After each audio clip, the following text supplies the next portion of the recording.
Halo, Assalamualaikum. Hari ini kita nyampe pada pertemuan 6 ya, TM 6. Kita akan membahas tentang kualitas jasa dan loyalitas konsumen. Nah, Bu Ana background-nya pakai filenya Bu Ana ya. Jadi nggak share screen tapi langsung Bu Ana jelasin aja. Jadi pada pertemuan ini Bu Ana nggak nge-zoom ya, Pak. Jadi Bu Ana bikinin video dan apa yang akan kita bahas hari ini adalah tentang kualitas jasa dan loyalitas konsumen. Nah, di sini ada apa aja sih yang dibahas pada kualitas, pada jasa, dan pada loyalitas konsumen. Pertama kita cari dulu apa definisi dari kualitas. Sebelum kita masuk ke jasa, kita akan membahas definisi tentang kualitas ini apa sih. Kalau itu barang, kita tahu oh barangnya berkualitas, artinya produknya bagus, kemudian awet, kemudian mungkin packagingnya menarik. Nah, terus kalau itu merupakan jasa, jadi produk bisa dibagi dua ya, produk dalam arti berwujud dan produk tak berwujud, yakni jasa. Jadi kita kali ini akan membahas tentang jasa yang berkualitas itu seperti apa. Nah, kualitas, sebelum kita masuk ke jasa, kita masuk ke kualitas dulu. Definisinya kualitas itu apa sih? Di sini ada, coba lihat yang di sini ya. Kondisi dinamis dari produk, jasa, manusia, proses, serta lingkungan. Jadi kondisi yang dinamis yang melebihi harapan dari konsumen. Oke, kemudian kita cari dulu definisinya jasa itu apa.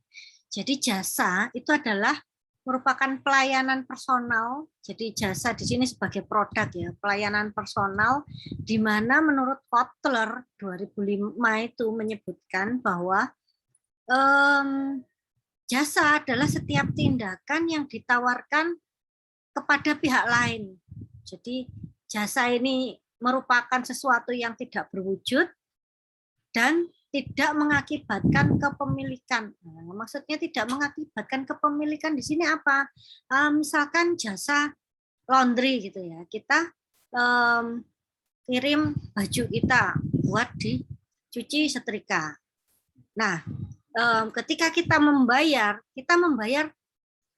jasa laundry ya, ini jasa untuk mencuci. Jadi kita bukan membayar untuk mesin cucinya ya. Jadi sesuatu ini tidak mengakibatkan kepemilikan. Jadi kita berangkat bawa baju kotor, nanti ketika sudah selesai dicuci, kita pulang juga bawa baju yang sama tapi dalam kondisi bersih. Nah, di sini adalah tentang definisi jasa.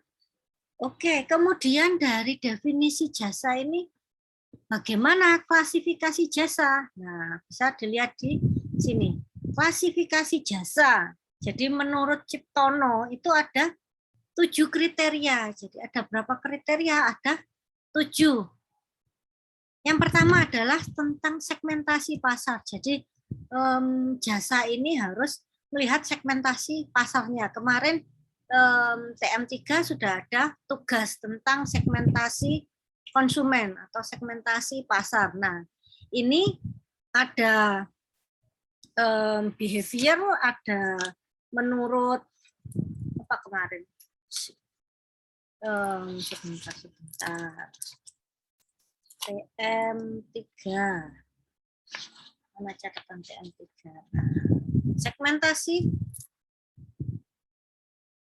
konsumen ada GDPB, geografik, demografik, psikografik, dan behavior. Jadi jasa itu harus melihat segmentasi pasarnya masuk kemana. Jadi geografiknya itu lingkupnya seluas apa, kemudian demografik itu terkait dengan umur, apakah yang di sasar itu adalah umur remaja ataukah dewasa ataukah lansia, kayak gitu. Terus jasa itu untuk laki atau untuk perempuan, kemudian berhubungan juga dengan etnis. Nah, apakah etnis ini yang berhubungan dengan daerah tempat sekitar perusahaan itu etnis apa?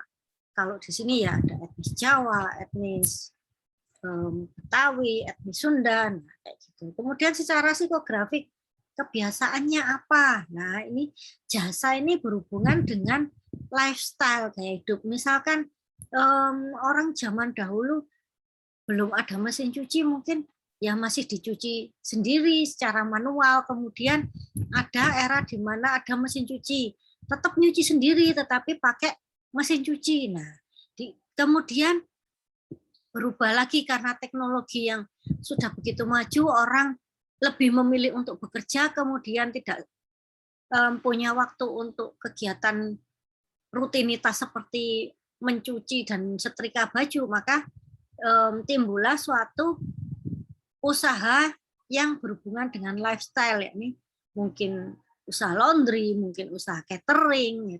Jadi dari adanya kemajuan zaman ini melahirkan usaha-usaha baru, dan di situ terdapat ini pangsa pasar. Jadi konsumen itu kepinginnya seperti apa. Nah, itu bisa dibikin usaha sesuai dengan keinginan konsumen. Jadi kalau konsumennya itu rata-rata bekerja, pasti dia kalau punya anak kecil mungkin dia butuh jasa babysitter, nah, kayak gitu ya. Itu tentang segmentasi pasar. Kemudian tingkat keberwujudan. Jadi jasa ini dikategorikan berapa untuk tingkat keberwujudan, itu ada 3. Nah, coba perhatikannya ini. Nah, jasa non-durable, yakni barang berwujud yang habis dikonsumsi. Jadi sekali pakai, mungkin produk makanan atau produk yang berhubungan dengan kebutuhan sehari-hari. Nah, kemudian yang kedua adalah durable goods. Ini adalah berhubungan dengan produk-produk yang berumur lebih dari 1 tahun. Apa aja? Ya, kalau di rumah mungkin ada TV, ada HP, ada mesin cuci, ada kompor, ada Magicom, nah kayak gitu. Kemudian lanjut servis. Nah, servis ini adalah suatu layanannya. Jadi kualitas jasa itu biasanya juga disebut sebagai kualitas pelayanan. Kualitas pelayanan meskipun dalam toko juga ranahnya juga ini apa namanya, ketika melayani, nah pelayanannya seperti apa? Itu adalah berupa aktivitas. Jadi aktivitas yang memberikan manfaat yang ditawarkan penjual kepada orang lain. Nah, itu adalah menurut tingkat keberwujudan ada 3. Kemudian dari kriteria yang ketiga adalah keterampilan penyedia jasa. Jadi misalkan ada sama-sama bisnis laundry gitu ya.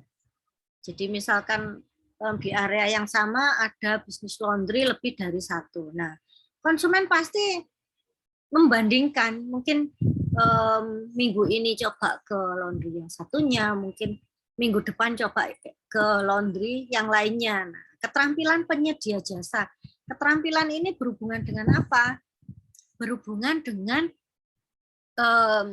personal yang mengerjakan tugas laundry itu tadi. Jadi ketika laundry itu bersih apa enggak, kemudian ketika setrika itu rapi apa enggak. Nah, ini berhubungan dengan keterampilan penyedia jasa.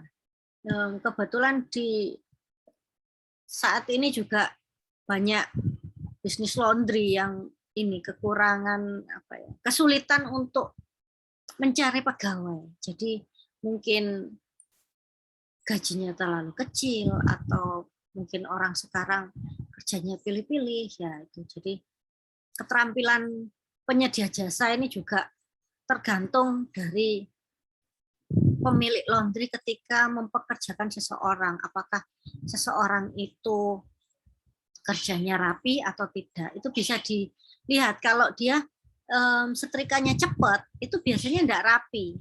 Tapi kalau dia setrikanya lama, maksudnya dia butuh waktu yang lebih dari 5 menit untuk menyelesaikan satu baju untuk disetrika, itu biasanya lebih rapi. Jadi ketika kita jadi owner laundry gitu ya, kita ketika mempekerjakan pegawai itu nggak bisa kita minta harus cepat, harus rapi. Nah, kita harus pilih. Sama kayak kita beli barang itu loh. Kita mau beli barang yang murah atau barang yang berkualitas. Nah, kalau barang yang berkualitas biasanya harganya mahal. Nah, kalau barang yang murah biasanya ya kualitasnya sedang-sedang saja. Mungkin tidak seawet barang yang lebih mahal. Nah, seperti itu. Kemudian kriteria yang keempat, tujuan organisasi. Tujuan organisasi ini ada dua macam, yakni apakah perusahaan itu perusahaan komersial yang berhubungan dengan mencari laba atau profit, ataukah merupakan lembaga non-profit. Lembaga non-profit itu misalnya apa? Misalnya mendirikan yayasan untuk penggalangan dana, misalkan biasanya kan ada untuk menggalang dana untuk pasien apa gitu kan ya. Nah, ini adalah tujuan organisasi jasanya. Apakah profit ataukah non profit. Kemudian ada regulasi. Nah, jasa yang berhubungan dengan regulasi.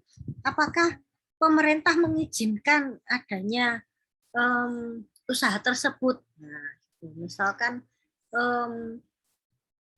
suatu bisnis yang didirikan untuk money laundering. Apa money laundering? Misalkan untuk apa ya ini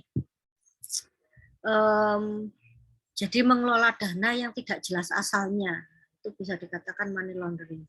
Jadi regulasinya apakah diizinkan? Misalkan jasa ini, kalau di sini tuh ada jasa mencarikan herbal untuk toko-toko herbal, itu biasanya dia punya seseorang yang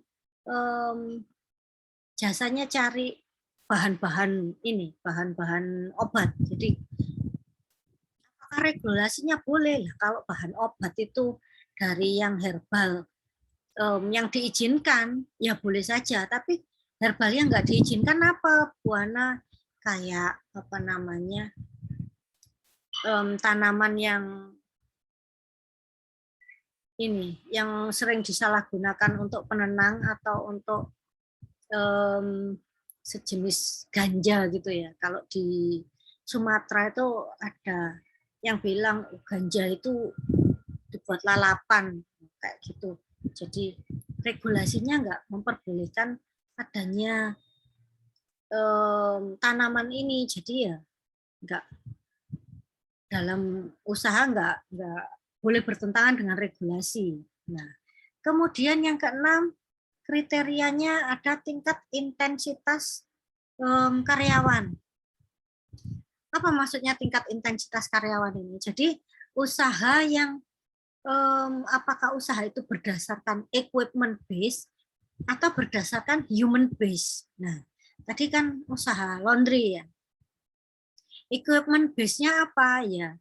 Mesinnya harus mesin cuci yang awet, yang khusus untuk laundry misalkan kayak gitu. Kemudian human base, nah tenaga untuk setrikanya ini seperti apa? Apakah tenaga yang butuh cepat, ataukah butuh yang rapi itu tadi. Nah misalkan lagi untuk usaha ini syuting video acara pernikahan. Nah, equipment base ini